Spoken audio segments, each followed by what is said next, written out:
తెలంగాణ ఉద్యమంలో కేసీఆర్ పాత్రను కేటీఆర్ గర్వంగా గుర్తు చేశారు. 2001లో 4 కోట్ల తెలంగాణ ప్రజల ఆకాంక్షను తెలుసుకుని స్వరాష్ట్ర కళను గణవారిగా కేసీఆర్ను ప్రశంసించారు. మహాత్మా గాంధీ, అంబేద్కర్, మార్టిన్ లూథర్ కింగ్ల స్ఫూర్తితో ప్రజలను ఏకం చేసి ఉద్యమాన్ని విజయవంతంగా నడిపిన ఘనత ఆయనదేనన్నారు. అసాధ్యంగా భావించిన తెలంగాణ రాష్ట్రాన్ని ఢిల్లీ మెడలు వంచి సాధించారని తెలిపారు. ఈ పోరాటం యావత్ తెలంగాణ ప్రజలదేనని, ఇది భవిష్యత్ తరాలకు ప్రేరణగా నిలుస్తోందని కేటీఆర్ వ్యాఖ్యానించారు. మల్టీ డైమెన్షనల్ పావర్టీ భారతదేశంలో నెంబర్ 1 స్టేట్ గా తెలంగాణ నిలబెట్టింది కేసీఆర్ గారి నాయకత్వం. మల్టీ డైమెన్షనల్ పావర్టీ అనే ఒక ఇండెక్స్ ఉంటుంది, నీతి ఆయోగ్ వాళ్ళు చూస్తారు దాన్ని. 2015-16లో తెలంగాణలో మల్టీ డైమెన్షనల్ పావర్టీ 13.18%.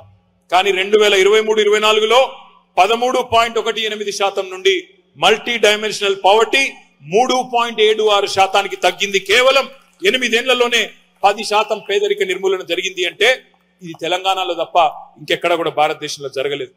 అప్పుల మీద శాస్త్రీయమైన అవగాహన లేని వాళ్ళు, ఆర్థిక విజ్ఞానం లేని వాళ్ళు, తెలివి తక్కువ వాదనలు చేసే వాళ్ళు కొంతమంది ఉంటారు.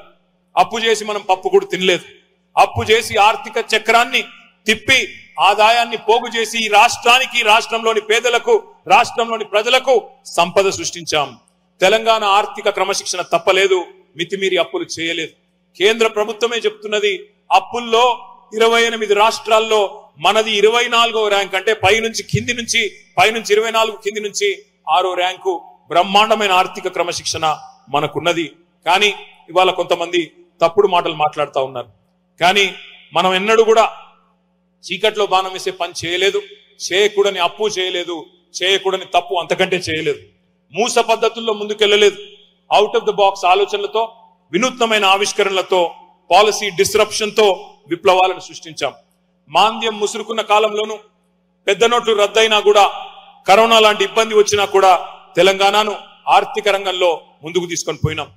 కేసీఆర్ గారు ఆయన ఒక మాట ఇస్తే మరి నెరవేర్చి తీరుతారనే విశ్వాసం తెలంగాణ ప్రజల్లో ఉంది. కేసీఆర్ అంటేనే విశ్వాసానికి చిరునామా.